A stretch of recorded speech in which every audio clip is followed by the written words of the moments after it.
দর্শক, আমন্ত্রণ যমুনার বিশেষ আয়োজন ডক্টর জোনকন অনুষ্ঠানে আপনাদের স্বাস্থ্য বিষয়ক নানা প্রশ্ন আর সেসবের তাৎক্ষণিক সমাধান নিয়ে আমাদের এই আয়োজন। থাকছেন দেশ বরেণ্য আর আধুনিক চিকিৎসা বিজ্ঞানে দক্ষ চিকিৎসকরা। এই পর্যায়ে আজ আমাদের আলোচনার বিষয় শিশুর খিঁচুনি, চিকিৎসা ও প্রতিরোধ। আজ আমাদের সঙ্গে অতিথি হিসেবে আছেন ডক্টর সাবরিনা ফারা মৌরি, সহকারী অধ্যাপক, শিশু বিশেষজ্ঞ এবং শিশু নিউরোলজিস্ট, শিশু মাতৃস্বাস্থ্য ইনস্টিটিউট, মাতোয়াল, ঢাকা। পুরো অনুষ্ঠান জুড়ে সাথে আছে আমি ডাক্তার আবু সাইদ শিমুল। দর্শক, শিশুদের মধ্যে কিন্তু খিঁচুনির যে লক্ষণ সেগুলি প্রকাশ পাচ্ছে এবং এই সমস্যা কিন্তু আমরা দেখেছি আমাদের আত্মীয় স্বজনের মধ্যে বা ঘরের বিভিন্ন জায়গায় কিন্তু এটা দেখা যাচ্ছে। এই শিশুদের বিভিন্ন কারণ, চিকিৎসা এবং প্রতিকার নিয়ে আমরা আলাপ করব। আমাদের সাথে অতিথি হিসেবে আছেন ডাক্তার সাবরিনা ফারা মৌরি। আপনাকে স্বাগত আমাদের অনুষ্ঠানে। আসলে প্রথমে আমরা একটু জানতে চাইছি যে খিঁচুনি বিষয়টা বলছি, খিঁচুনির বিষয়টা কি এবং এটা কেন হয়? আচ্ছা, খিঁচুনি হচ্ছে ব্রেইনের একটা অ্যাবনর্মাল এবং অতিরিক্ত এক্সেসিভ ডিসচার্জ, হ্যাঁ, যে ব্রেইন থেকে খুব অ্যাবনর্মালি কিছু কেমিক্যাল বা না as a whole neuronal discharge বলি এটাকে আমরা, হ্যাঁ, এবং এটা অ্যাবনর্মাল হতে হবে। ব্রেইন তো সারাক্ষণই কাজ করছে, নর্মালি কাজ করছে, কিন্তু অ্যাবনর্মাল ডিসচার্জ যখন হবে তখন আমাদের বডিতে কিছু লক্ষণ দেখা যায় এবং বডির লক্ষণটাকেই আমরা খিঁচুনি বলি। হ্যাঁ, সেটা কি হতে পারে যে হাত পা অনেক জোরে কাঁপতে পারে বা শক্ত হয়ে যায়, বা কারো কারো যেটা হয় যে খুব সাটেল হয়, হয়তো চোখটা ব্লিঙ্ক করছে, মুখে একটা ভঙ্গি করছে, কারো কারো মুখ বাঁকা হয়ে যাচ্ছে, ঘাড় বাঁকা হয়ে যাচ্ছে, অনেক লালা পড়ে খিঁচুনির সময়। কেউ কেউ এমন হয় যে একদিকে তাকিয়ে আছে কিছুক্ষণ পরে আবার ঠিক হয়ে গেল। আবার কিছু খিঁচুনি আছে হঠাৎ করে একটা ঝাঁকুনি দিল। তো অনেক রকম হয়, তবে কারণটা হচ্ছে ব্রেইনের একটা অ্যাবনর্মাল ডিসচার্জ, হ্যাঁ, যদি হয় সেটা, এবং সেটা হঠাৎ হবে, এমন না যে কন্টিনিউয়াস, হঠাৎ হবে। আচ্ছা, হঠাৎ করে এই মুহূর্তে আপনি যখন কথা এটা বর্ণনা করছিলেন তখনই প্রশ্নটা আমার মাথায় আসলো যে কারণ তো অনেক হতে পারে, কিন্তু আমরা এইরকম তো প্রায় দেখে থাকি যে অনেকে দেখা যাচ্ছে যে তার আসলে খিঁচুনি না, কিন্তু হয়তো নিজের অজান্তেই সে হয়তো কেঁপে উঠছে। অনেকে হতে পারে যে নিজে হয়তো সে তার শরীরকে কাঁপাচ্ছে, সেটা আমরা জানি যে বিভিন্ন মেন্টাল ডিসঅর্ডারের কারণে হতেই পারে। এই দুটোকে আমরা কিভাবে পার্থক্য করবো যে একজন মানুষ হয়তো অভিনয় করছে বা নিজের অন্য সাইকোলজিক্যাল সমস্যার কারণে তার এমন হচ্ছে, কিন্তু এটা খিঁচুনি না, এটা কিভাবে আসলে বোঝা যাবে? আচ্ছা, তাহলে খিঁচুনির সাথে আমাদের কনফিউশন হয় কিসে সেটা আগে জানতে হবে, তাই না? একটা আপনি যেটা বললেন যে সে হয়তো নিজেই করছে, যেটাকে আমরা কনভার্সন ডিসঅর্ডার বলি, হ্যাঁ, তার কোনো মেন্টাল স্ট্রেস বা কোনো একটা কারণে তার এটা বডির একটা সে অঙ্গভঙ্গি করে খিঁচুনির মতো, সেটা আসলে ব্রেইন থেকে কোনো অ্যাবনর্মাল ডিসচার্জ হচ্ছে না, এটা একটা। এছাড়া ব্রেইনের অন্য ধরনের ডিজিজ আছে যেটাকে বলে আমরা মুভমেন্ট ডিসঅর্ডার। সেই মুভমেন্ট ডিসঅর্ডারও অনেক রকম মুভমেন্ট হয় বডিতে, কিন্তু সেটা ঠিক ব্রেইনের অ্যাবনর্মাল ডিসচার্জ না, সেটা খিঁচুনি না। তাহলে যেটা কনভার্সন, যেটা মানুষ নিজে তৈরি করে, অথবা মুভমেন্ট ডিসঅর্ডার, টিক্স, এই ধরনের অনেক কিছু আছে যেটা দেখতে খিঁচুনির মতো লাগে কিন্তু আসলে খিঁচুনি না। তো সেটা বোঝার জন্য আমাদের কিছু লক্ষণ, প্রাথমিকভাবে লক্ষণগুলো বুঝতে হয় যে খিঁচুনির সময় কিছু স্পেসিফিক ব্যাপার থাকে, চোখের কিছু মুভমেন্ট থাকে, এবং খিঁচুনির সময় মানুষের সাধারণত সে সজ্ঞানে থাকে না, সে তাকে কোনোভাবেই কোনো কিছু আপনি ডেভিয়েট করতে পারবেন না, যেটা সে করার সে করবেই, হ্যাঁ। এবং ওই সময় সাধারণত খিঁচুনির সময় বাচ্চাদের নিজের উপর কন্ট্রোল থাকে না, কেউ জিভে কামড় দিয়ে ফেলছে, কেউ হঠাৎ করে কোথাও পড়ে গিয়ে আঘাত পাচ্ছে।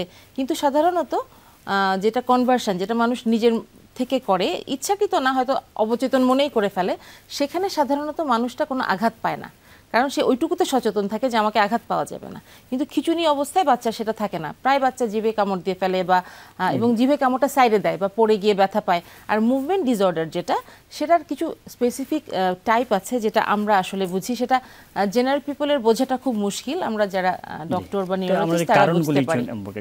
খিঁচুনির কি কারণ? অনেকগুলি কারণ তো হয়, একদম কমন কি কারণে হয়?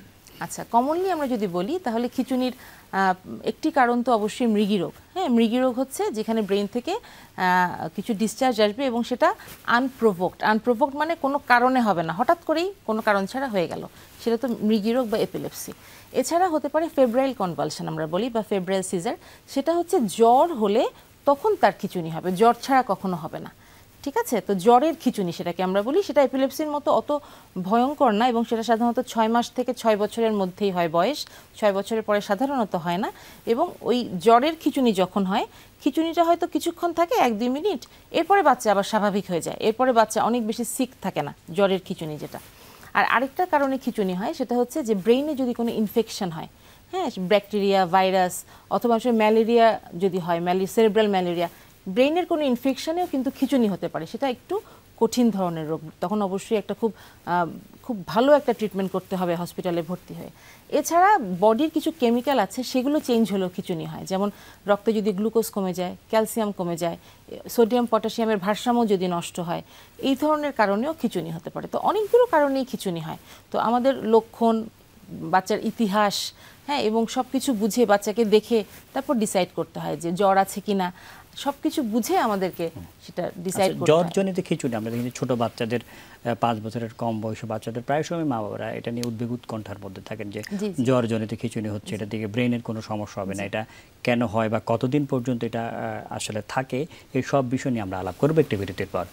দর্শক, অনুষ্ঠানে এই পর্যায়ে নিয়ে নিচ্ছে একটা ছোট্ট বিরতি, সাথেই থাকুন।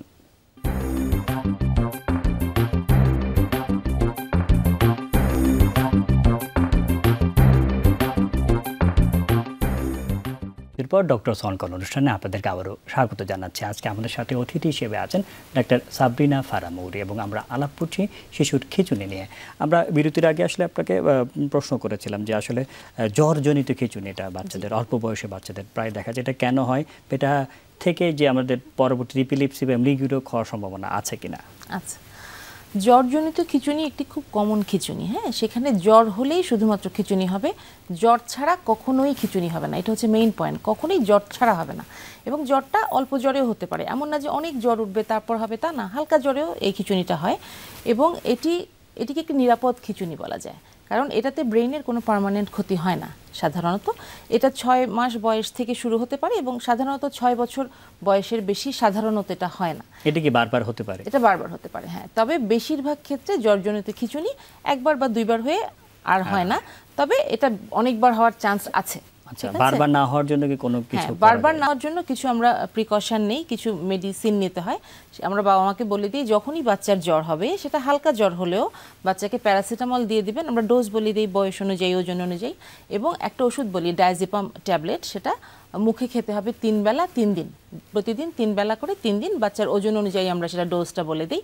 এই ওষুধটা যখনই জ্বর হবে 6 বছর বয়স পর্যন্ত, প্যারাসিটামল এবং ডায়াজিপাম ট্যাবলেট, যেটা সেডিল নামে পাওয়া যায়, এটা বাচ্চাকে খেতে হবে 3 দিন। এটা কত বছর পর্যন্ত? এটা 6 বছর বয়স পর্যন্ত। আচ্ছা, এরপর সাধারণত এই রোগটা হয়? সাধারণত এটা ভালো হয়ে যায়, তবে ফেব্রাইল কনভালশনের জ্বরজনিত খিঁচুনির 1 থেকে 3%, 1 থেকে 3% বাচ্চার এপিলেপসিতে টার্ন নিতে পারে, মৃগীরোগ হতে পারে। সুতরাং সাবধান তো থাকতেই হবে। যদি 6 বছর পরেও হয় বা জ্বর ছাড়া কখনো হয়, তখন অবশ্যই চিকিৎসকের পরামর্শ নিতে হবে যে সেটা মৃগীরোগের দিকে টার্ন নিচ্ছে কিনা। আচ্ছা, মৃগীরোগ সম্পর্কিত অনেক ধরনের মিথ রয়েছে, যে প্রথমে জানতে চাচ্ছি মৃগীরোগটা কি আসলে বংশগত কিনা?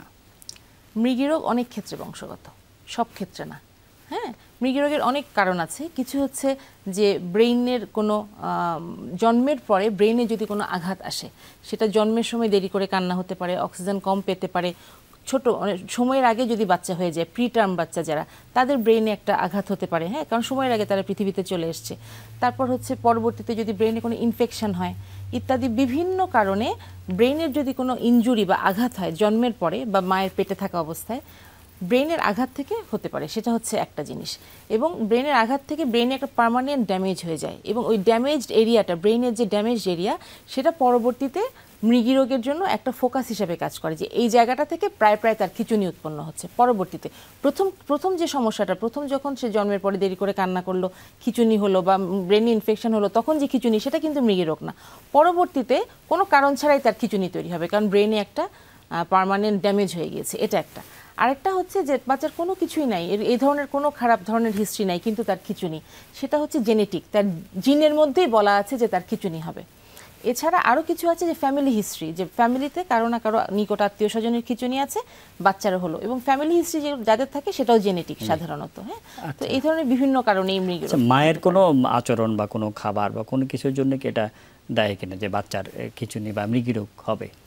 ঠিক আচরণ, খাবার দায়ী বলা যাবে না, তবে মায়ের যদি অ্যানিমিয়া থাকে প্রেগনেন্ট অবস্থায়, তখন বাচ্চার পরবর্তীতে সেরেব্রাল পালসি হতে পারে, ব্রেনের সমস্যা হতে পারে। সমাজে তো এরকম একটা প্রচলন রয়েছে যে এই করে গিয়েছে বা এই সম্পূর্ণ হয়েছে, তাহলে এগুলো কিছু না। মায়ের যদি কোনো অসুস্থতা থাকে, হ্যাঁ, হয়তো প্রেগনেন্ট অবস্থায় প্রেশার থাকছে, তারপর অ্যানিমিয়া থাকছে, যেটা ডিজিজ, যেটা প্রেগনেন্ট অবস্থায় কারেকশন করতে হবে, সেরকম হলে বাচ্চার ব্রেইন এফেক্টেড হতে পারে, সেখান থেকে খিঁচুনি হতে পারে। কিন্তু এমনিতে মা সন্ধ্যার সময় বের হচ্ছে মা অন্ধকার ঘরে যাচ্ছে, মা এই খাবারটা খাচ্ছে, সেই জন্য খিঁচুনি হবে, এরকম কিছু নাই। খিঁচুনি আসলে আমরা কখন বলবো? হঠাৎ করে একটা বাচ্চার খিঁচুনি হয়ে গেল বা অনেক দিন পরে আবার হলো, কোন সময় আমরা বলবো যে এই খিঁচুনি, এর চিকিৎসা প্রয়োজন? আচ্ছা, আমরা মৃগী রোগ যদি বলি, আপনি তো মৃগী রোগটা জানতে চাইছেন তাই না, এপিলেপসি।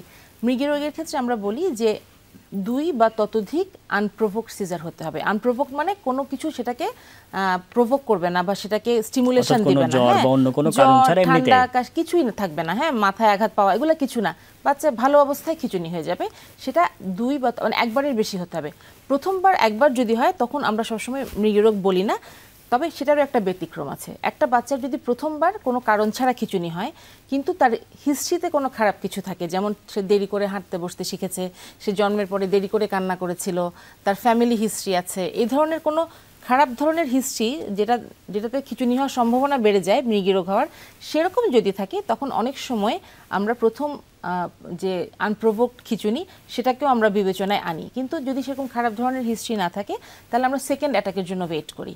সেকেন্ড অ্যাটাক যদি এরকম আনপ্রোভোকড হয়, এরপরে আমরা এটাকে ক্লিনিক্যালি বলতে পারি মৃগী রোগ। মৃগী রোগ ক্লিনিক্যালি বুঝতে হয়, এরপরে বিভিন্ন পরীক্ষা নিরীক্ষা করতে হয়, ইজি করতে হয়, এমআরআই করতে হয়, কিন্তু প্রাথমিকভাবে 2 বার হলেই আমরা বলতে পারি। এর পরীক্ষা নিরীক্ষা কি কি করতে হবে এবং সেগুলোর বাংলাদেশে সহজলভ্য কিনা, এই বিষয় নিয়ে আমরা আলাপ করবো একটি বিরতির পর। দর্শক, অনুষ্ঠানে এই পর্যায়ে নিয়ে নিচ্ছে একটা ছোট্ট বিরতি, সাথেই থাকুন।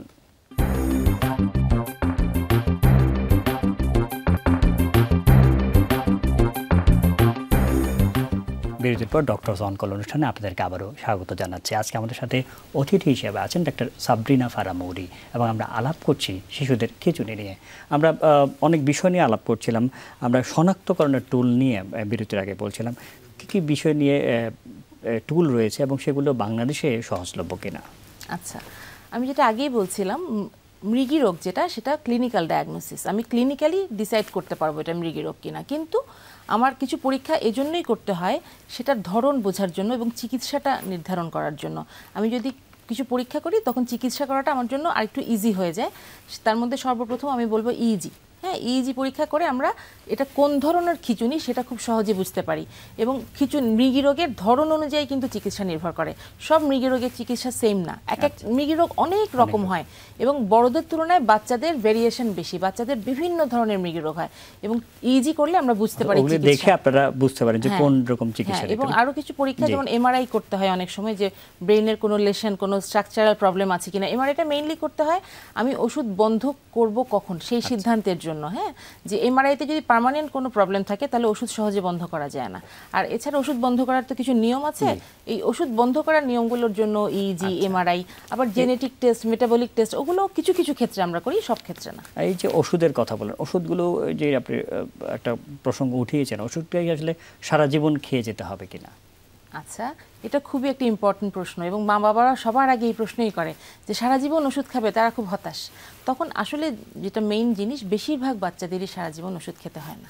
হ্যাঁ, বেশিরভাগ বাচ্চাদেরই খিঁচুনি যদি আমি সঠিক ওষুধটা দিতে পারি তাহলে খিঁচুনি কখন আসলে ওষুধ বন্ধ করবেন বা কি দেখে বন্ধ করবেন? সেটা যদি আমি সংক্ষেপে বলি তাহলে হচ্ছে, যদি আমার বাচ্চার 2 বছরের বেশি, সেটা বেশিরভাগ ক্ষেত্রে 2.5 থেকে 3 বছর আমরা ধরি, 2 বছরের বেশি সময় যদি খিঁচুনি বন্ধ থাকে, একবারও না হয় ওষুধের মাধ্যমে, আমি ওষুধ দিলাম এবং বাচ্চার ঠিকমতো ওষুধ খাওয়াচ্ছে এবং বাচ্চার 2.5 থেকে 3 বছর ধরে খিঁচুনি হচ্ছে না, এবং তারপর আমি একটা ইজি করব, এবং ইজি যদি নর্মাল আসে, পাশাপাশি আমি একটা এমআরআই করব, এমআরআই যদি নর্মাল আসে, তাহলে এই প্রত্যেকটা ক্রাইটেরিয়া যখন ফুলফিল করবে তখন খুব ধীরে ধীরে, হঠাৎ করে বন্ধ করা যায় না, গ্র্যাজুয়ালি নিয়ম মেনে ওষুধটা বন্ধ করার চেষ্টা করা যায়। যখন ওষুধ বন্ধ করা হয় বেশিরভাগ বাচ্চারই আর খিঁচুনি হয় না, হয়তো অল্প কিছু বাচ্চার, হ্যাঁ, 5 to 7% বা 8% বাচ্চার আবার খিঁচুনি ওষুধ বন্ধ করার সময় হতে পারে, তাদেরকে আবার সব সময় চালায়। এই যে যাদের এপিলেপসি রয়েছে বা মৃগী রোগ, তাদের কি আমরা বলে বেড়ে ওঠায় বা বুদ্ধিতে কোনো সমস্যা হয় কিনা? আচ্ছা, যদি সঠিকভাবে চিকিৎসা করা যায় এবং খিঁচুনিটা ওষুধের মাধ্যমে বন্ধ রাখা যায়, তাহলে মৃগী রোগীর বাচ্চার জীবন একদম স্বাভাবিক অন্য 10টা বাচ্চার জীবনের মতোই। তাদের বুদ্ধি, বেড়ে ওঠা, লেখাপড়া, কোথাও কোনো সমস্যা হয় না সাধারণত বেশিরভাগ মৃগী রোগে। এই যে আমি একটু আগে বললাম মৃগী রোগের অনেক ধরন, হ্যাঁ, বেশিরভাগের সমস্যা হয় না, কিন্তু যদি ওষুধটা ঠিক মতো না দেওয়া যায়, প্রায় খিঁচুনি হয়, তখন কিন্তু ব্রেন অবশ্যই হ্যাম্পার্ড হবে, ব্রেনের ক্ষতি হবে, লেখাপড়া, বুদ্ধি সব কিছুতে। পাশাপাশি কিছু কিছু মৃগী রোগ আছে যেগুলোর মৃগী রোগের জন্য ব্রেইনটা ড্যামেজ হয় পাশাপাশি, হ্যাঁ। তো সেগুলো আসলে সেটা খুব অল্প সংখ্যক, সেগুলোতে বুদ্ধি বিকাশ লেখাপড়া সেটা মৃগী রোগের কারণে হতে পারে, জেনেটিক কিছু রোগ আছে, তবে সেটার সংখ্যায় কম।